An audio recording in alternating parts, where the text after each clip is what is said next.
Nah, nanti di tahun 78 baru masuk yang disebut dengan revolusi.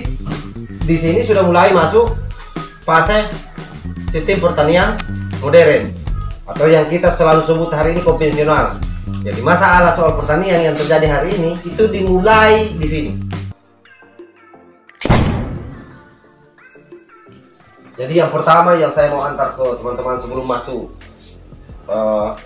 materi teknisnya, yaitu pertanian dari masa ke masa. Maksudnya begini, seperti apa model pertanian kita sebenarnya hingga sampai hari ini ada di titik ini. Jadi kalau kita urai, yang pertama ada yang disebut dengan masa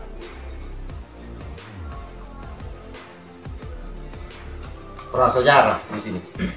Tolong diingat kembali pelajaran PSBB-nya waktu SD. Jadi peradaban suatu bangsa atau peradaban dunia ini itu memang tidak lepas daripada sejarah pertanian. Makanya kita ada artefak yang menjadi tumbuhan-tumbuhan hari ini. Misalnya kita menemukan kapak yang terbuat dari batu. Ini salah satu bukti bahwa dari dulu moyang kita untuk bertahan hidup itu melalui pertanian. Biasa kan di buku sejarah kita itu ada artefak ditemukan, ada kapak, apalagi tombak dari tulang. Tombak dari tulang ya.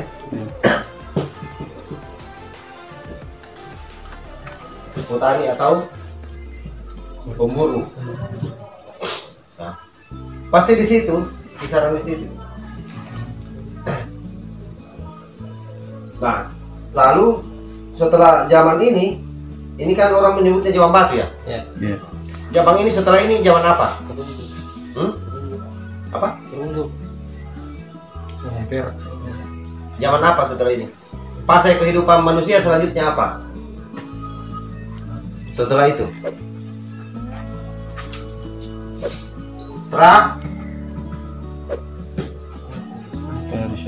tradisional. Jadi model pertanian prasejarah itu ini. Lalu masuk di model pertanian tradisional. Dia nenek-nenek kita. Tuh. Dia menggunakan cangkul, tuh, sabi, itu dia pakai untuk bertani.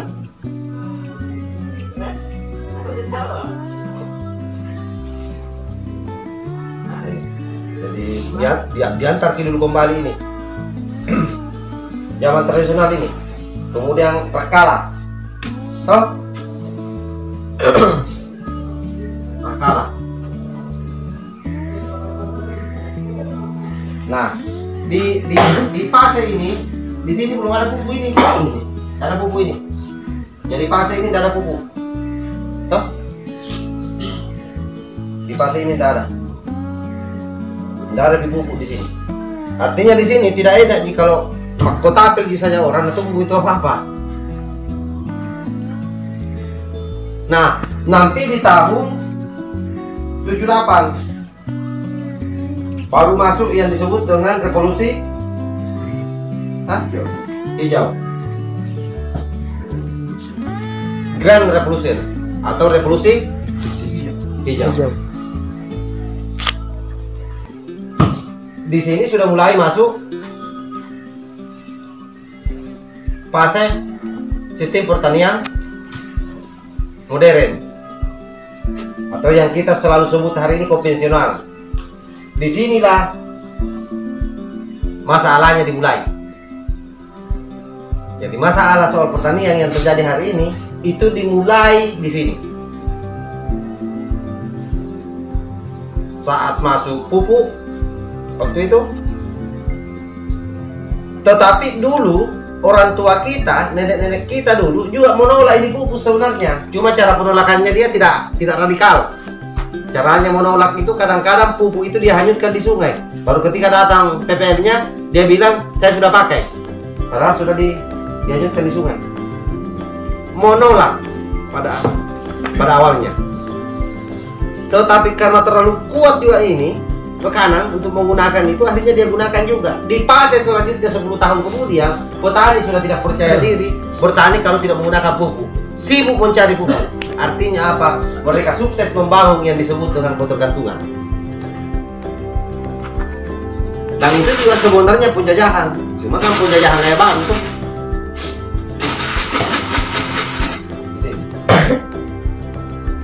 Tidak sampai di situ masalahnya.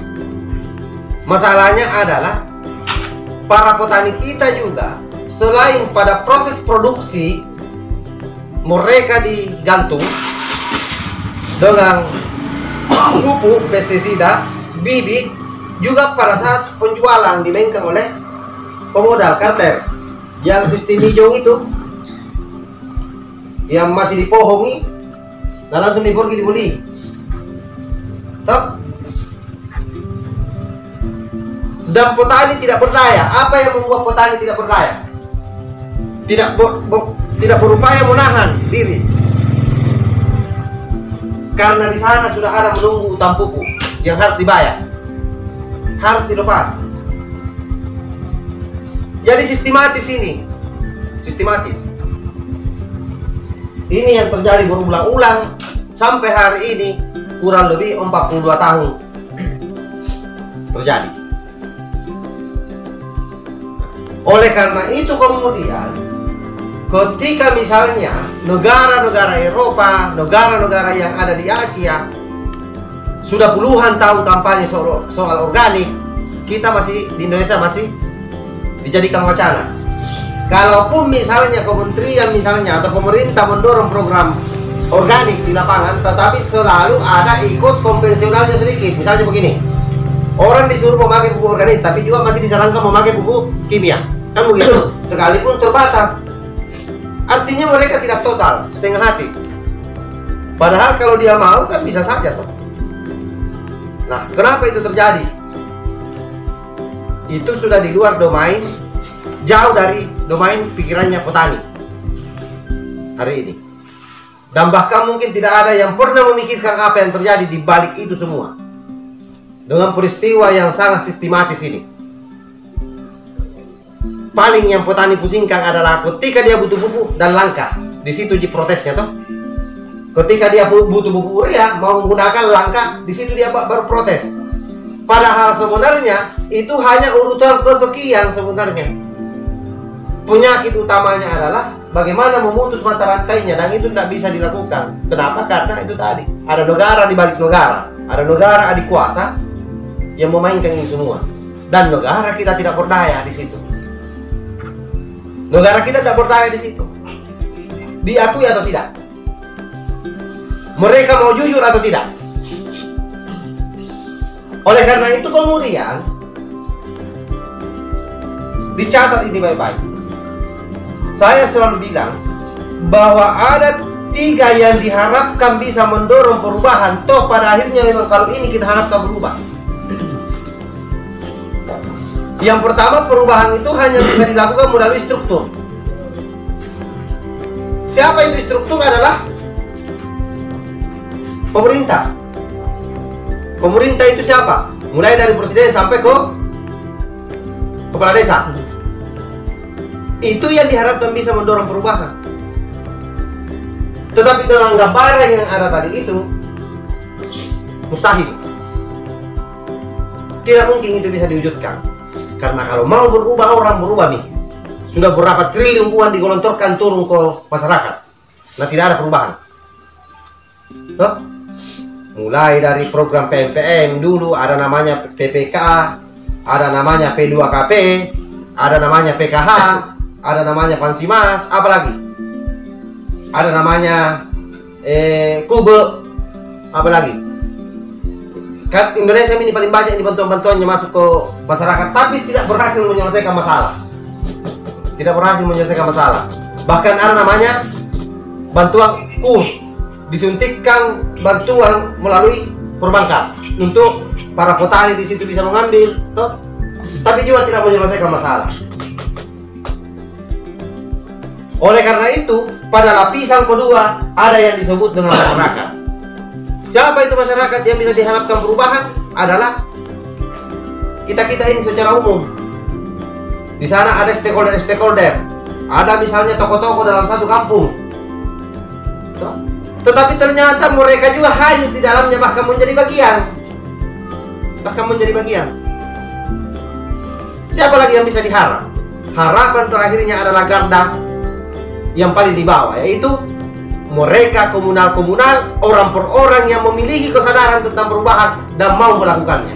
Siapa itu? Harapannya kita-kita yang hadir ini. Yang saya mau bilang, kita ini adalah pasukan terakhir yang diharapkan untuk mendorong yang disebut dengan perubahan. Nah, mandat sosial itu ada di kita-kita ini. Yang diharapkan toh, ini mari. Nah, kalau kita juga dilibas oleh zaman, oleh situasi yang ada, selesai nih. Artinya belum tinggal ini. Karena hari ini sangat sedikit orang yang mau mendiskusikan keberadaan orang lain. Sangat sedikit. Istilahnya kalau orang kampung, ini pilih tanah beras saya. Itu posisi kita sebenarnya, teman-teman. Jadi dulu tidak pernah ada pupuk. Subur juga tanamannya orang di sini, subur ini. Subur sekali tanamannya orang di sini. Nanti 78 masuk, di sini masih setengah mati. Mulai di sini setengah mati ini. Pokoknya kalau misalnya tahun ini ada luas lahan misalnya 1 hektar, kalau dia butuh 10 sak untuk subur, tahun depan untuk kembali subur seperti ini dia butuh minimal 12 sak. Bertambah terus pi. Kapan tidak, maka dia akan menurun hasilnya. Dan itu yang terjadi. Belum lagi misalnya yang saya sampaikan tadi itu, yang sudah main industri di belakangnya, memainkan peran-perannya, menyetel. Bayangkan saja yang baru-baru ini yang membuat petani meradang karena kelangkaan pupuk. Yang seharusnya tidak bisa langka, Pak. Kenapa tidak bisa langka? Karena ada data di Dinas Pertanian. Sekian luasan sawah di Kabupaten Bulukumba misalnya, yang bertani tahun ini sekian, kebutuhannya sekian. Kenapa bisa langka? Ada apa sebenarnya? Berarti di situ sudah ada permainan. Nah, oleh karena itu kemudian tawarannya satu-satunya jalan, kita harus keluar dari carut marut itu semua dan kembali menjadi petani yang mandiri. Petani yang bisa membuat nutrisi untuk tanahnya sendiri, nutrisi untuk tanamannya sendiri, kemudian termasuk bisa membuat nutrisi untuk pengendalian hamanya. Tetapi sekalipun itu semua kita tahu, kalau kita tidak punya keyakinan untuk melakukannya, maka itu juga tidak ada gunanya. Karena semacam ilmu seperti ini saya selalu bilang ke teman-teman, terlalu banyak bertebaran di media sosial, banyak di YouTube, banyak di Google, banyak di Google. Tetapi kenapa itu tidak bisa diwujudkan di bawah? Karena itu tadi, kita tidak pernah yakin dengan itu. Oleh karena itu, di atas segala-galanya adalah keyakinan. Hanya keyakinanlah yang bisa meruntuhkan seluruh teori yang ada. Hanya keyakinan yang bisa meruntuhkan seluruh teori yang ada. Nah, itu yang kita mau bangun 1-2 hari ini di tempat ini. Nah, kata kuncinya di mana? Di sini kata kuncinya sebenarnya.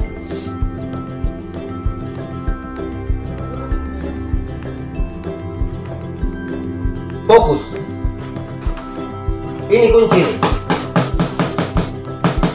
Kita fokus. Kalau perlu kita pakai kacamata kuda. Kita pakai kacamata kuda untuk menjalankan ini. Kenapa? Karena kalau tidak, pasti kita akan terpengaruh. Contoh, kalau kita tidak pakai kacamata kuda di sini ya, teman-teman misalnya menanam padi nih. Ada juga orang menanam padi di sampita. Di usia pra pertumbuhan 1 bulan usia padita, dalam kacamata umum padita itu akan seperti padi yang mau mati karena dia warna hijau ke kuningan, sementara yang lain hijau ke hitaman. Bahaya itu kalau terpengaruh kepala ya. Kalau sedikit loncat dia ambil urea.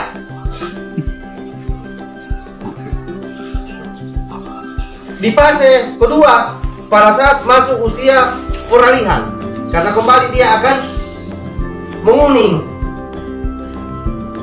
Di saat padi yang lain masih tetap hijau. Bahaya lagi itu di situ. Bahaya, mau mati saya punya padi. Karena hijaunya kok kuning-kuningan. Nah itu yang saya bilang, itu baru pada hal-hal yang sifatnya kasat mata di depan mata kita. Belum misalnya yang masuk lewat telinga. Nah, ini yang lebih bahaya, ini yang masuk lewat telinga. Wah, untung kok itu bodoh-bodoh begitu. Nah ada jadi jual bisa jadi langsung itu beli orang. Wah, langsung jadi pesan di setir mobil datang. Kenapa kok mau ujung-ujung itu bikin begitu? Nah ini. Dan ini banyak, silih berganti. Nah, di saat dia sudah tersimpan di otak kecil kita, di situ kembali kita lemah. Itu yang saya bilang, kita pasti akan kehilangan fokus. Oleh karena itu, tumpuan agenda kita ini tidak saja bertumbuh pada hasil, tapi dia sangat ditentukan oleh proses. Prosesnya yang penting. Soal materi yang teknis-teknis itu dibaca itu belum selesai nih. Toh, nah gampang sekali gitu. Apalagi di media sosial itu juga sudah ada.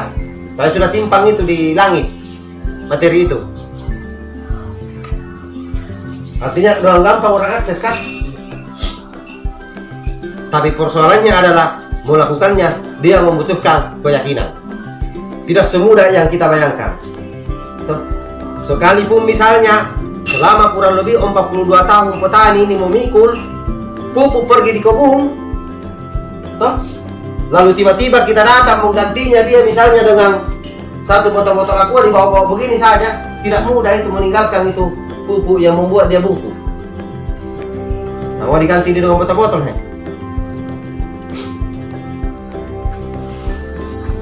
Nah, itu di situ masalahnya. Jadi memang kita tidak boleh lelah. Kalau ini yang kita mau perjuangkan. Apatah lagi ini kita perjuangkan tidak dalam konteks kerangka negara, bahwa ada yang biayai kita, sedangkan dibiayai kalau lagi jadi pendamping misalnya, nah masih kutu-kutu. Di sini ujiannya ini memang sangat dalam.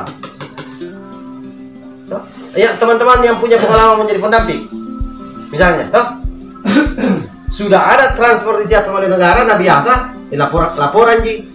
Yang kau pikirkan tiap bulan untuk kau kerja, tidak pernah berpikir soal progres dalam setiap bulan ini yang harus selesai sesuai dengan capaian. Apalagi ini, toh? Apalagi misalnya agenda ini ya, agenda ini, karena memang betul-betul ini sukarelanya, ikhlas untuk mau dijalankan ini. Nah di sini tantangannya. Makanya saya bilang sama teman-teman kadang-kadang toh bercanda bahwa apa yang teman-teman lakukan ini sebenarnya kalau masuk di ranah ini adalah tugas-tugas kenabian. Tugas-tugas kenabian karena hanya nabi yang tidak digaji tuh. Di sini. Ujiannya di sini. Dan ini yang kadang-kadang tidak bisa dilewati oleh orang. Semua makanya tadi siang itu saya punya pengantar jelas sebenarnya. Kenapa saya bilang dari awal itu bahwa apapun aktivitas teman-teman itu tidak menentukan rezeki teman-teman, tapi rezeki itu sangat ditentukan oleh keberkahan hidup teman-teman. Dan di situ sebenarnya itu kenapa saya mengatakan seperti itu. Karena hari ini sangat susah makin menemukan orang yang mau mengorbankan waktunya untuk orang lain. Semua berhitung rupiah. Hah? Lalu tiba-tiba kita ini muncul. Nah bukan tongki calon bupati, bukan tongki calon kepala desa, bukan tongki calon anggota DPR, Lalu tiba-tiba mau masuk baik-baik ini ke orang Toh? Kan susah ini. Tapi kesusahan itu saya kira kita akan lewati kalau kita kembali ke substansi awalnya. Substansi awalnya yang saya maksud di mana? Bahwa memang tugas kita diutus ke muka bumi oleh Tuhan, halifatun fil rahmatan lil alamin. Makanya ada satu hadis itu yang paling saya selalu kagumi, yang paling saya selalu kagumi itu, khairun nas anfahum linnas. Sebaik-baik orang adalah yang bermanfaat bagi orang lain. Perang kita di sini semua. Jadi fokus, toh. Jadi besok lusa ketika teman-teman sudah masuk dalam ranah pertanian alami, melakukan kerja-kerja pertanian alami, kalau teman-teman masih selalu berpikir hasil, mundur dulu satu langkah mulai hilang. Mundur dulu. Kalau misalnya, oh saya mau lakukan ini karena hasilnya jauh lebih menjanjikan, sebaiknya mundur dulu. Kenapa? Sekali lagi tumpuannya bukan pada hasil, bukan pada hasil. Soal itu urusan Tuhan. Toh, kita harus sepakat di situ. Soal hasil dari seluruh aktivitas kita itu urusan Tuhan. Tapi tumpuannya di mana? Di proses. Prosesnya apa? Saya bertani, saya sendiri yang buat pupuk saya tidak dijajah lagi. Toh? Itu di situ. Makanya bilang ini pertanian organik dengan alami ini sama, tidak sama. Tidak sama. Tegas di situ tidak sama. Kalau pertanian organik, petrokimia juga buat organik. Yang namanya petroorganik. Banyak di toko-toko yang dijual pupuk organik. Tetapi kalau dia alami, sudah pasti organik. Dia organik, belum tentu alami. Sehebat apapun juga mereka mempresentasikan kealamiannya dia punya produk, apa ditokang ini bukan kita yang buat. Toh, dilihat imat campur di belakang. Toh, kalau ini kita memang imat campur, kita tahu bahwa yang namanya TSP untuk pra pertumbuhan itu jantung pisang, kita yang memetik jantung pisangnya, kita yang iris-iris, kita yang campur gula. Toh, kita yang fermentasi, kita dengan sabar menunggu 1 minggu untuk memerasnya. Misalnya saat pengurai M4 misalnya, toh, itu kan mudah kita dapat di toko tani. Bahwa dia kemudian alami, terserah penjelasannya di sana bahwa itu organik. Tapi kalau ini pasti bisa dipastikan. Kenapa? Karena kita yang mau masaknya dengan pakai kayu bakar. Toh, kita yang kasih masuk di kotak, kita yang bawa pergi di bawa rumpun bambu. Kita yang ambil dari rumpun bambu, kemudian kita yang timbangi, kita ukur dengan gula, kita iris-iris gula, kita campur, kita fermentasi 1 minggu, menunggu lagi 1 minggu di situ. Jadi kealamiannya memang betul-betul kita saksikan. Pada posisi itulah sebenarnya yang disebut dengan petani yang ahli. Petani yang ahli. Jadi ke depan ini tidak boleh lagi pertanian kita dikalkulasi oleh orang lain. Masa misalnya kita yang memelihara cengkeh, orang lain di sana yang memikirkan tentang kebutuhan pupuk cengkeh kita. Dia yang sibuk di sana membuat pupuk untuk kebutuhan cengkeh kita. Nah, kita ini yang memelihara, kita yang punya. Tak boleh. Harus kita sendiri yang membuatnya karena kita yang punya. Harapan kita dalam jangka panjang sebenarnya adalah sampai harga pertanian kita yang menentukan harganya. Jadi soal hari ini kita tidak bisa menentukan harga pertanian kita. Kenapa? Karena kualitasnya sangat rendah. Faktanya teman-teman yang lain misalnya yang beras alaminya, kan dia sendiri yang menentukan. Saya jual situ, tapi 15.000 1 kilo. Tidak mau kebeli terserah. Dan ternyata juga selalu habis ya. Selalu habis, tidak cukup satu fase panen habis. Nah, mahalnya minta ampun. Itulah yang dibilang sebenarnya petani berdaulat. petani yang mengerjakan pertaniannya sendiri, petani yang menentukan hasil pertaniannya sendiri. Itu yang disebut berdaulat. Kalau hari ini tidak ada itu, tidak ada yang berdaulat, semua ditentukan oleh pedagang. Toh? Itu. Sementara kalau kita pergi beli motor, 5 rupiah saja kurangnya itu harganya motor, tidak mau kita kasih. Ini fakta. Dan tugas berat kita sebenarnya adalah mau membalikkan fakta itu dengan memulai dari hal-hal yang kecil, yaitu dari hulunya dulu kita urusin. Karena kalau hulu tidak beres, maka hilir pun juga tidak akan bisa kita beresin. Tidak bisa. Saya kira itu sekedar pengantar dari saya untuk teman-teman. Nanti Pak Wahid yang akan mentransfer pengetahuannya ke teman-teman secara riset, mulai dari proses bagaimana caranya menyuburkan tanah, menyuburkan tanaman, menghindarkan tanaman dari hama. Pak Wahid yang akan menjelaskan itu secara detail. Tinggal teman-teman menyimak, catat hal-hal yang penting. Catat hal-hal yang penting di situ. Insyaallah besok kita masuk dengan langsung metode teman-teman yang berdiri di depan mengajarkan apa yang pada malam hari ini kita terima dari Pak Wahid. Saya kira itu yang saya sampaikan. Wallahu muwaffiq. Wassalamualaikum warahmatullahi wabarakatuh. Assalamualaikum warahmatullahi wabarakatuh. Dulu.